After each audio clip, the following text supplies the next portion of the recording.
I love darkness in my fantasy too, like lots of tragedy and suffering. If you're wondering, no, I'm not okay. I haven't been, ever. Not me having a breakdown in this Q&A.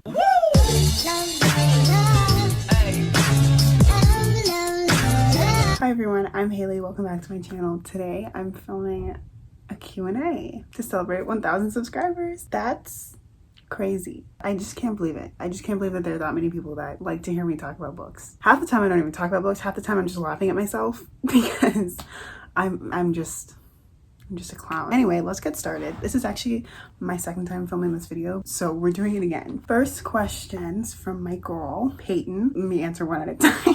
First booktuber I ever watched. I think it was Poland Bananas Books or Christine, and it was her Clockwork Princess book talk. I think I had just finished reading it and wanted to know what other people thought about it, so I looked it up and her video came up, and then I just started watching all of her other videos, and then I found this whole community of people on YouTube that talked about books, and I was like, oh my god, I found my people. I think Peyton was the first booktuber I ever talked to and like made friends with, so interesting that she asked this question. The first book I remember loving,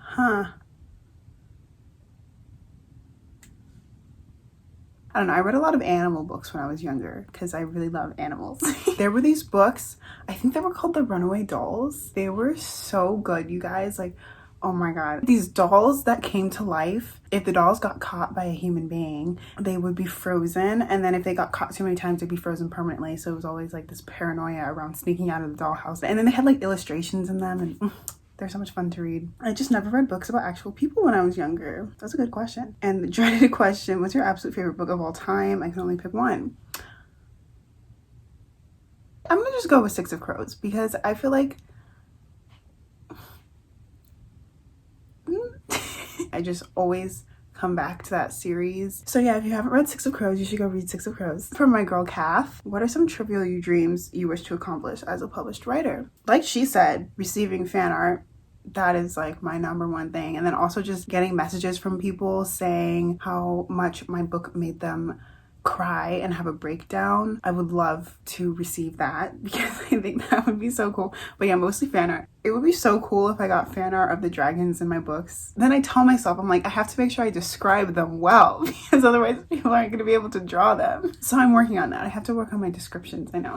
Just leave me alone. Not me having a breakdown in this Q&A. Who is my biggest writing inspiration? Toni Morrison. The way that she conveys themes and real life experiences in her stories is so incredible, and her writing is beautiful. I just want to be able to touch people the way she does with her stories. I also really love her essays. Her books are kind of hard to grasp because they're very dense, but her essays, while they're also dense, they're much more like straight to the point, if that makes sense. Her words are just amazing. That's just I'm very inspired by her. And then on a more basic, like, I want to write like her, I guess I would say Leigh Bardugo in terms of just how cleverly planned out her books are, because for her heist books, I was like, how the fuck do you come up with all those plot twists? I'm out here racking my brain for hours trying to figure things out, and then she's just out here being a genius. Chloe asks, why do you love to read and what got you into it? What do I love to read? I think my mom got me into reading because when we were younger, we have this little journal where we would write stories in it, and then we would always tell each other stories and read each other's stories, like me, my mom, and my brothers. And I still have the journal, and I would tell her what lines I wanted and she would write them down. So I just have always had storytelling in my life, I guess. Like that was from when I literally couldn't even write or read. I was like 2. Also because I used to go to church and I'd be bored and then I would read and write. So yeah. I'm also just a very creative person, and stories just make me feel so happy. So yeah, why do I love to read? Because I love to be able to escape my terrible life.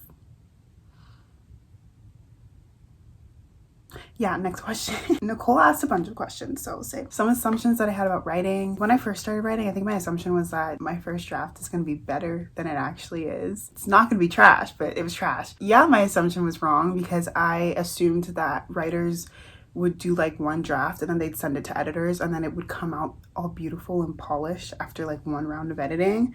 This is when I was young, guys. I was really stupid when I was like 10 years old. So I've grown past this, just so you know. But yes, this assumption was wrong.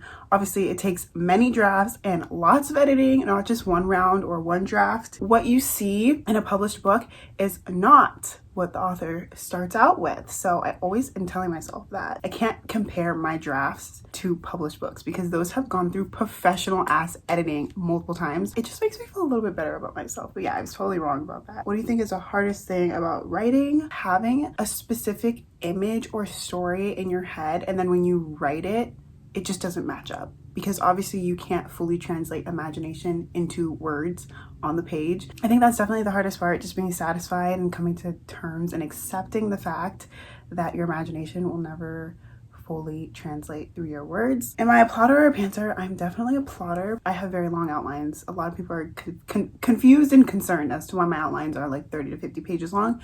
It's because I like to have as many details as possible, because sometimes I just get overwhelmed when I have to improvise things. When you get into super detailed outlines, you can see plot holes from a mile away. But imagine if you only had like 3 points in your outline and then you're writing it and you're like, oh shit, this doesn't work. Then it's like, what the hell we can do now? I'd say I'm a healthy mix of both, but I'm definitely 75% plotter and then 25% pantser. Kath the other day was like, just pants it, because I was like, I don't have an outline for the rest of my book, and she was like, just pants it. And in my head I was like, oh my god, totally. But then I was like, no, because it's a heist. I can't just make things up in my mind, you know, I'm not that smart. Yeah, I can't make things up in my mind. That's literally what my imagination is. I mean, I cannot plan a heist as I go along. That takes weeks. What is my favorite book so far this year? I have a lot. I would say The Picture of Dorian Gray. Obviously the Throne of Glass series, I'd say that. Those have to be my favorite books so far this year. It's so crazy because I read The Dark Artifices and the Folk of the Air series, and I was like, I don't think it can get better than this. And then Throne of Glass literally blew my soul out of my body. So it does get better. Nitty asked, advice for new booktubers. 10 out of 10 recommend talking to other booktubers and making friends in the community. Also, just remember that you're doing this for fun. Don't, get too overwhelmed by the amount that other people are reading or posting. Keep reading what you like to read. Keep posting what you like to post. Stay true to the reason why you started this channel, which is to talk about the books that you love. Any new favorite TV shows?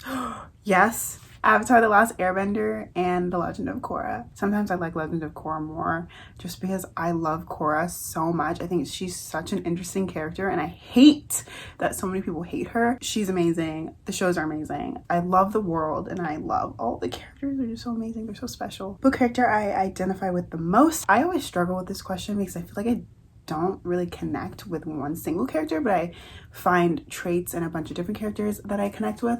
But I will say definitely Star from The Hate U Give. I think I connect with her the most because she talks about code switching a lot, because she goes to a predominantly white school and she feels like she has to act kind of less black in order to fit in or not get judged. And I totally feel that, because I go to predominantly white schools, and it's kind of like a self-defense mechanism, because it's like you don't want people to, but you don't want the white people to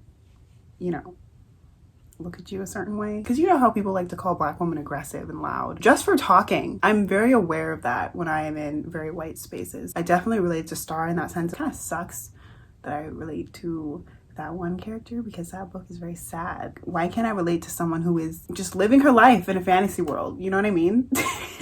I don't. There was one scene where I related to Jude, where Nicasia, this was in The Wicked King, she was trying to eat her food, and Nicasia kept coming up to her and like asking her these questions and was like trying to roast her, and Jude was just like, can I just eat my food? Like, why are you bothering me? And I was like, me? Okay, Cooper.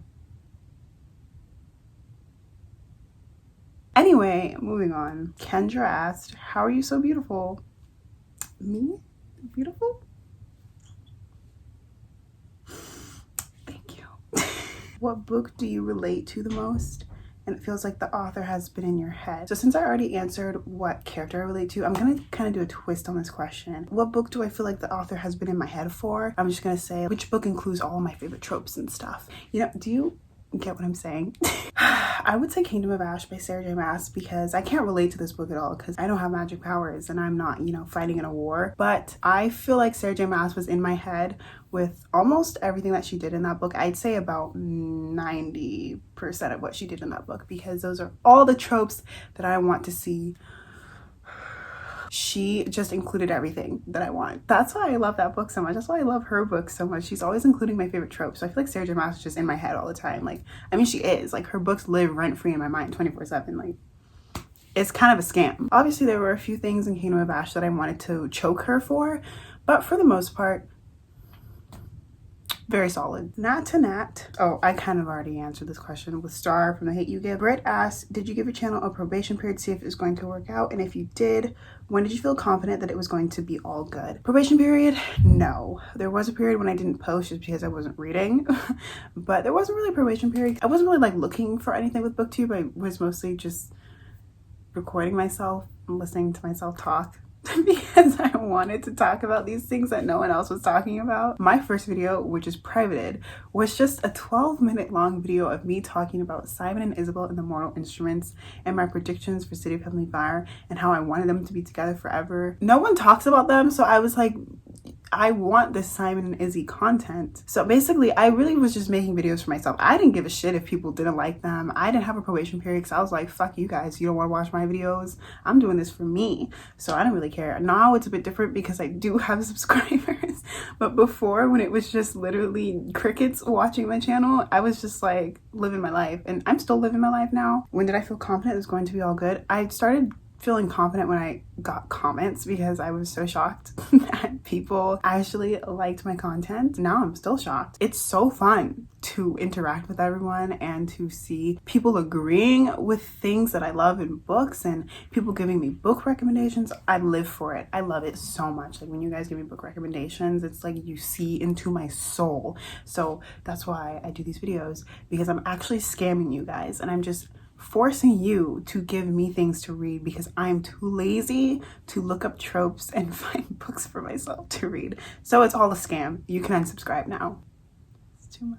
Honey Drops asks, when writing your drafts, how do you set them up? Like I said, I'm a plotter. I have an outline, and what I do is I just open up my document and I copy and paste the first few points in the outline so that I know exactly what I need to write. And then I write and I look at my outline and then I write. That's how I draft. That's it.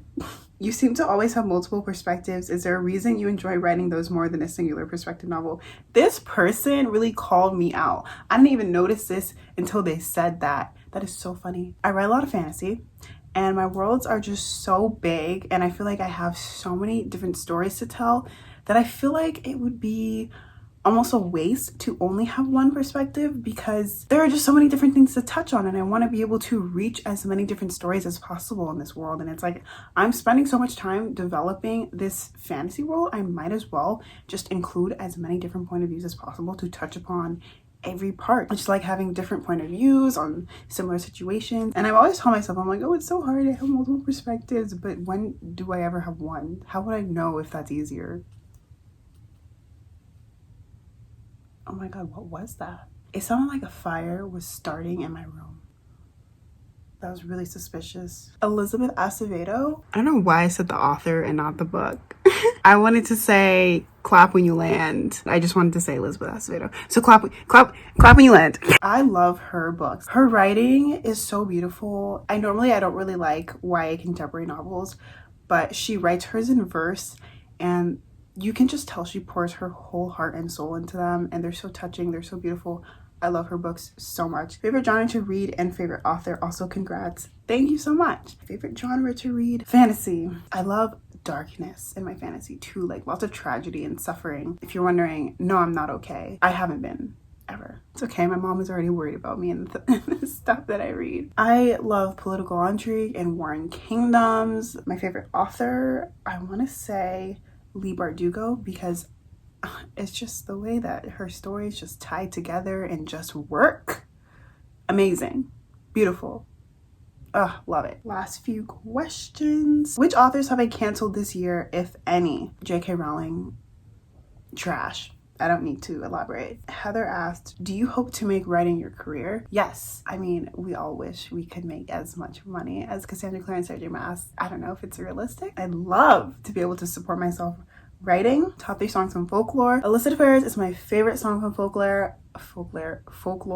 I also love Exile and Epiphany. Favorite friendship in Throne of Glass. Lysandra and Aelin, or Manon and Asterin.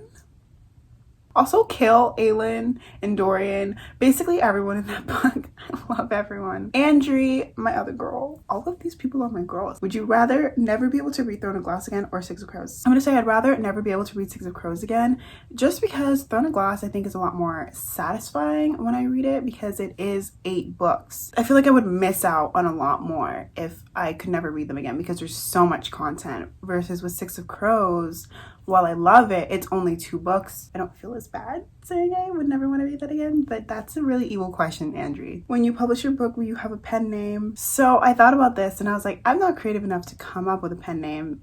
Despite me having, you know, just written an entire fantasy book, I'm not creative enough to come up with a name for myself. Then I was like, no, I would not have a pen name, because I would want people to know my name when they see my book. They're gonna know Hayley motherfucking Dennings wrote this book. My favorite Shadowhunter besides Will, Isabel Lightwood, or Christina Rosales.